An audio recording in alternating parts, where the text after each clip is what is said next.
Hey, it's Barry. And John. Here with Hooked on Saltwater. John is one of our local offshore captains here, based out of Canaveral. And what's the business name? Saltwater Cartel. So when you're looking for that offshore trip, make sure you hit them up. In today's video, we're going to take a deep dive into slow pitch jigging. So we're going to start with the rod, we're going to jump to the reel, and we're going to talk about the differences in the jigs themselves, different patterns and things like that. So we're going to go ahead and dive right in.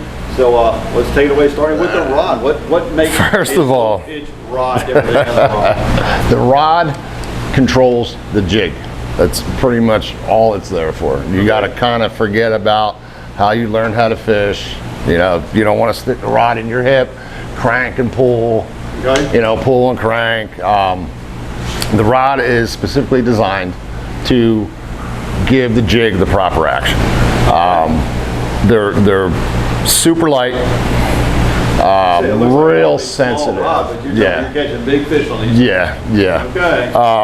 And the reason it's so light is because it has to be comfortable. You have a lot of movement all day long. You want light gear, comfortable gear, so that you can have fun all day jigging. Gotcha.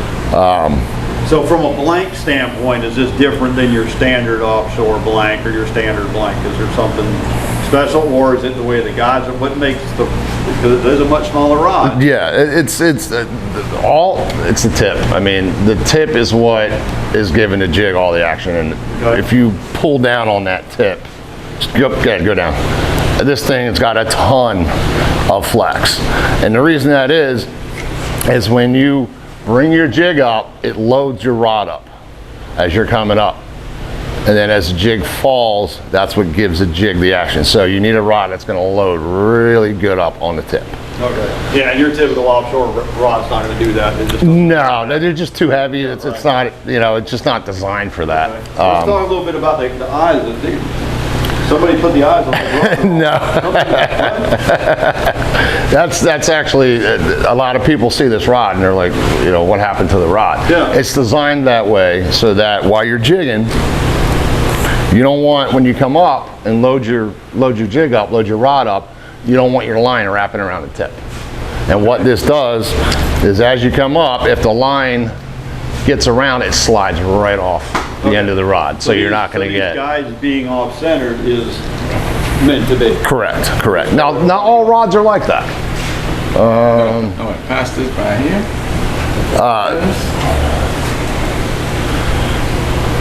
See that? Right. There we go. All right. So the eyes are offset to 180 degrees. Correct. On those first few eyes, and then they're straight from there. Okay. Correct. And that's so that you don't get wrap at the tip. Okay, very cool. Because you hook into a 60-pound grouper and that wraps at the tip and you start cranking, guess what's going to happen? You just lost a $400 rod. Okay. Gotcha. Okay, so that's the rod then. So they're specialized. So if you're going to get into this part of now, they're not all $400.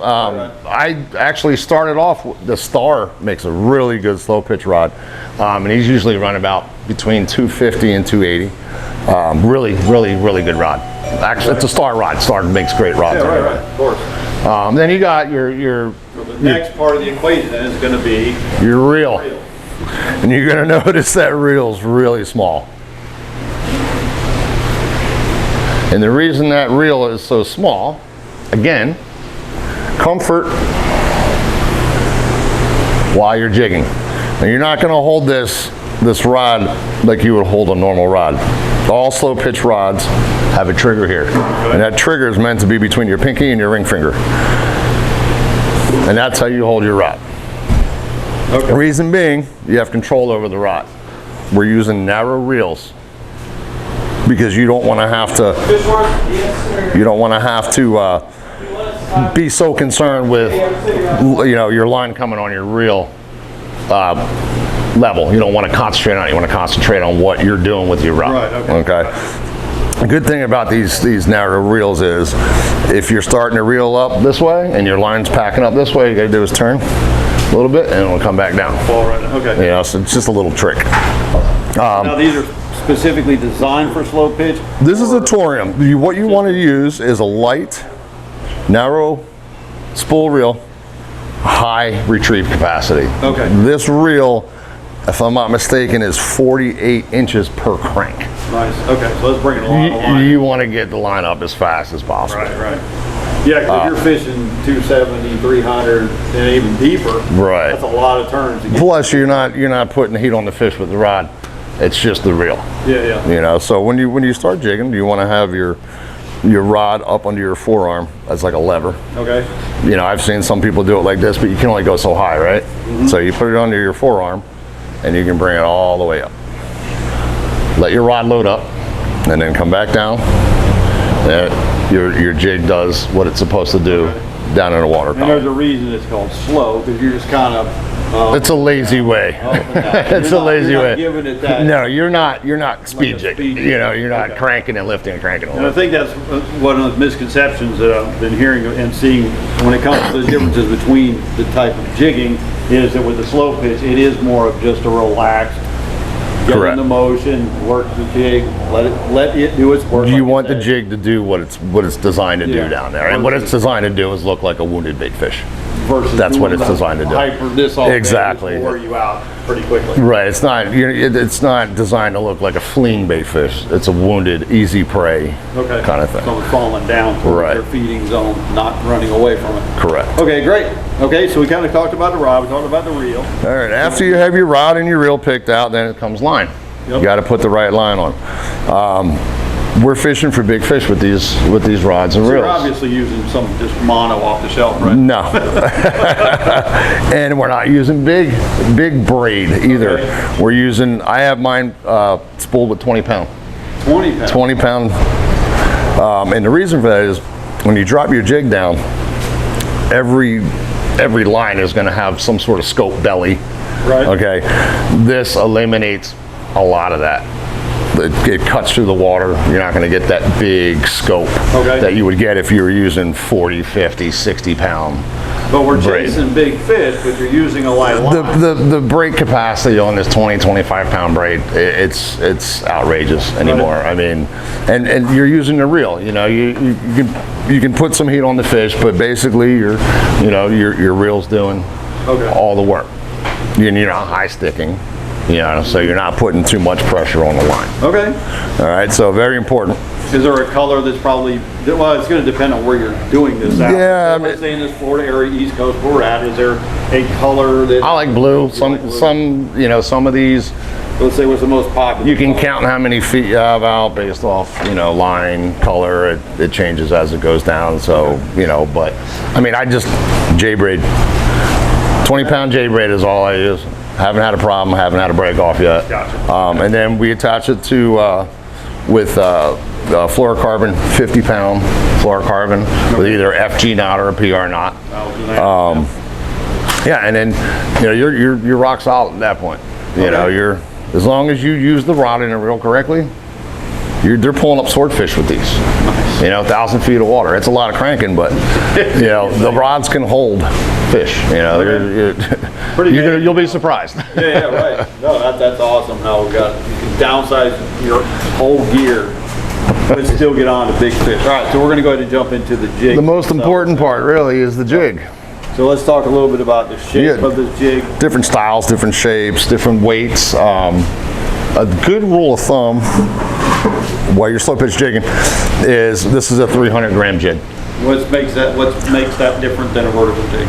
Let's start with that. Well, the difference is a vertical jig is going to be similar on both sides. Okay. A slow pitch jig, you get this flat side and then you have a rounded side. There we go. As you can see, flat, rounded. The speed jig is designed to jerk up as you're going up the water column. These are designed to float down. Okay. Like a wounded bait fish. Good rule. Yeah, a good rule of thumb when you're picking your jig. 1 gram per foot of water. Okay. This is a 300 gram jig, so you can use this in 300 feet of water. If you're you want it easy, that's as easy. If you're still into ounces, if you divide 30 into the grams, that'll give you a rough idea of what your ounces are going to be if you're still doing ounces. But they're all measured out by right. But you can use a lighter in deeper water. Depending on the current. Depending on the current, and this is actually a fast current jig.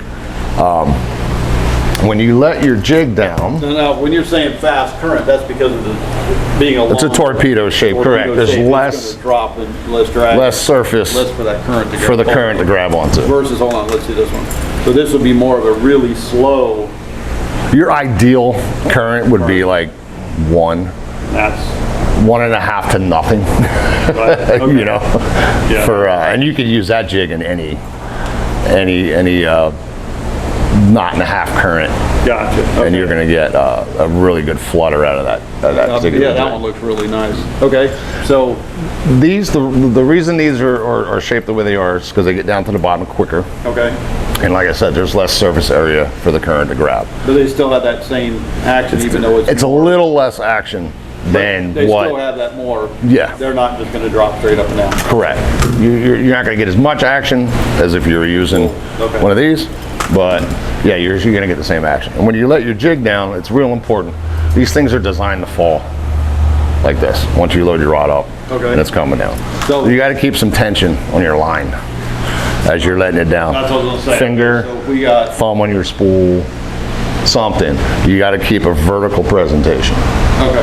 All right, if your line scopes out, when you jig, you're gonna get half of the presentation that you would get as if you were vertical. You're gonna come all the way up, you got all that. Gotcha. That big. Okay. That makes sense. Okay. Usually when I'm fishing vertical, it's for bottom fish. Okay. Snapper, grouper, stuff like that. Gotcha. I try to stay between, 0 and 20 feet off the bottom.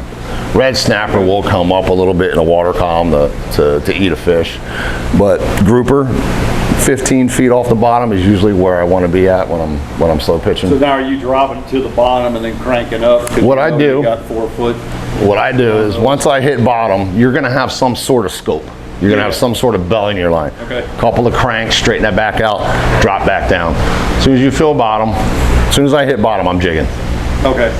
It's almost instantaneous. When I lock my reel back up, while I'm locking my reel back up, I'm jigging. I want that jig to start working as soon as it hits bottom. Gotcha. Okay. Now,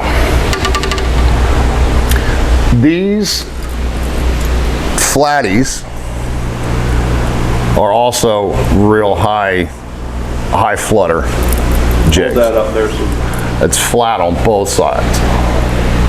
These are also real high flutter jigs. So even though they're the same on both sides, they still are going to have that. Correct. It's designed It won't. to flutter back down. To assist hooks.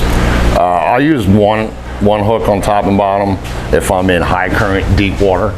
It kind of cuts down on the drag or the current grabbing the jig. Okay. And the reason that you have 4 hooks instead of 2 is these hooks are real light. Okay. And they're designed light for a reason, so that you get the proper action out of your jig. Okay. And the reason you have 4 is you have multiple hookup points. Points that's going to get them. Okay. So you're not going to straighten out a hook. If you do straighten out a hook, you have 3 hooks. Another thing I like to do, don't put a snap swivel or a barrel swivel on. You hook a grouper with this, when they go in the hole, they tend to spin. Okay. This will spin with it. Oh, okay. That makes sense. Okay, so you're not gonna chafe up your line there. Right on. Okay, so is there specific jigs for specific species, or is it more about what's going on in the water? It's more column as far about as the presentation of the jig. That's the most important. What the action of the jig. A lot of the a lot of people like orange for grouper. Yeah. I've had success with orange. I've had success with just white, or pink. But one shaped this way versus one that's more like that really doesn't make it. I mean, this is going to catch the same type of fish as this one. Yes. Okay. Yes. Gotcha. That's strictly for current. purposes. So the more current, you're going to go ahead and lean more towards this style. Correct. Less current, you're going to lean more towards that style. Right. Okay. So and you'd be surprised. That's a big jig, right? I've caught little lizard fish on that jig. I mean, because it's designed to look like a hurt fish. You know, okay. Right. A wounded fish. That's cool because you're still able to catch a wide variety of fish. It's the shape is dictated by the current, not the fish. Right. That you're fishing. A lot of people ask me, you know, you know what? I want to go out and catch snapper. What jig do I use? You can't. I can't answer that. Yeah, exactly. What's the forecast? Okay. You know, so you have to know what your conditions are out in the water before you start picking jigs. Okay. And we were talking a little bit about the hooks. Do you need to have all four? Do you ever fish? Is there ever a situation where you're going to just use two? If I'm deep, 600, 500, 700 feet of water, then I'll fish two. Sometimes I'll fish one. Okay. Like I said, the hooks, the 4-hook is for multiple hook points. If you drop a hook off top and bottom, then you're going to get less drag on your lure as you're working it. Gotcha. Always that snaps, that barrel swivel is really, really important in my opinion. Okay. Then you have different, this holographic material. Yeah, hold up there so Dave can see that. This is also good for deep water. The sun will hit that if it's penetrating. If it's high up in the sky, it's going to hit. It's going to hit that, and the fish are going to see it. Let's hold that up there so Dave can get it good. See that pretty good. Yep. And you got glow strips. It's a good idea to keep a. Yeah, because I know we were talking earlier. I said, hey, there's not a whole lot of light when you're fishing 500 feet of water at the bottom. So these type, they're going to see a reflection. Right. Yeah, I keep a flashlight on my boat, and I'll shine this up for 20, 30 seconds before I send it back down. And these glow strips. Okay. These light up. Yeah. These. They're glow in the dark. Okay. So the fish are keying in on that as well. Right on. And let's talk about this last one. This is actually kind of fun. That's a micro jig. Okay. And I've caught wahoo, dolphin, tuna with this thing. You pull up to a weed line, cast under the weed line, and just work it, just like you're working your slow pitch. You know, let it fall. This on a slow pitch rod? You can use that on a slow pitch rod. You can use this on a bass rod. You can use this on a light action spinning rod. Okay. You know, you still need it to load up, but these are a blast. Kids, I take my grandkids out with these, and they just have a blast. You're still using kind of that same technique. Yeah. Smaller. Okay. Shallow reefs. These are awesome on shallow reefs for lane snapper, grunts, porgies, whatever. Okay. So that's a fun jig. Cool. All right. So if somebody wants to just get involved in the slow pitch deal, personally, I think the best thing to do is hook up with a guy like you who already has a great foundation of what it's all about, because it is different than your typical style of going out there fishing. Yeah, come out and see if you like it. Don't go out and spend $1,000 on a rod and reel combo. Just about to say, because when you're looking at getting into this, you're looking at probably what dollar amount for a decent, we're not talking top of the line, but price $600 to get a decent setup, rod and reel, and your reel spooled up. And then of course you got to get your jigs. Yeah, jigs. There's a Saltwater Sportsman magazine has a little pack they sell, and it's the ones that they think, and they work, because I actually got one and tried it out. All right. They work. It's 5 or 6 jigs. You got your torpedoes, your flats, your spoon-looking jigs. They all, so you can give it a shot and see if you like it. And it's not that expensive. I mean, it gets expensive buying jigs. You kind of get addicted to it. Right. Okay. So here, definitely, this is a strong recommendation. If you're interested in this, get with somebody like John, because he's got the experience. He can show you the technique, how you do. Because if you get into this on your own and you're doing it the wrong way, you're going to hate it. You're going to break a rod. You're going to break a $400 rod. Right. Yeah, you're not going to have any fun. You go out with somebody, see if you like it first before you go out and spend the money. Yep. And if you like it, you fall in love with it like I did, then go out and spend the money and catch fish. Yeah, right. I mean, this stuff is ridiculous. I've outfished people with live bait with these things on head boats before. So if somebody does want to get hold of you, just come out and just check out this whole slow pitch jigging thing, see if it's for them, how they get hold You of can it. get a hold of us at 321-591-4623 or saltwatercartel.com. There you go. All right, thanks a lot, John. No problem. Thank you, guys. And hey, you guys get into this, or if you're into slow pitch jigging already, send us some pictures so we can go ahead and spotlight them up there. You can hit up Dave at hookedonsaltwater.net or Barry at hookedonsaltwater.net. Send us your pictures. .net. Yeah, make sure it's .net, N-E-T. And get those over to us and we'll include them in some upcoming videos. So thanks a lot, John. Thanks a lot, guys. All right, see y'all next time.